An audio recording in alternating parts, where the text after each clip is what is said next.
Hello mga guys. So ngayon dito na naman tayo. Muli na naman tayo nag-ikot-ikot dito sa school campus.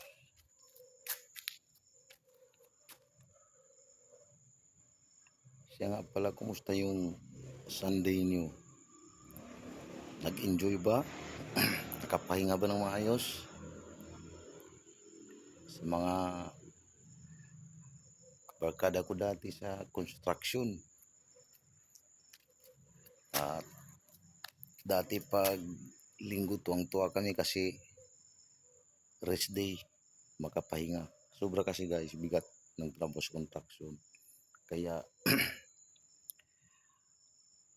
habang patas na yung edad natin, so lumipat tayo ibang trabaho.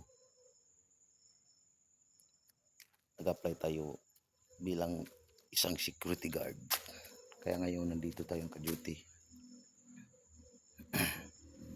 Pero masaya naman sa construction guys. Kasi weekly yung sahod. Sabi nga nila, hindi pa nauubos, sasahuran ka na naman. Hindi tulad dito, pag hindi ka marunong, wala nang matitira sa sahod mo, may balance ka pa sa utang mo. Pero ayos lang guys. Sikapin natin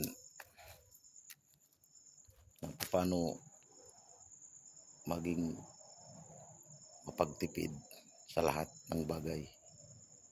Kasi bawat piso ay mahalaga. Lalong-lalo na sa panahon ngayon. Nagmahalan ng lahat. Tayo na lang ang walang nagmamahal. Kaya ang duty natin,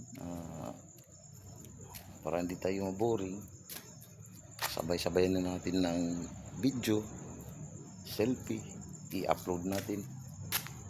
May TikTok tayo, may YouTube channel tayo. Baka isang araw bibigyan tayo ni Meta ng magandang regalo. Malaking pasasalamat na yun sa nag-iisang Panginoon, si Allah.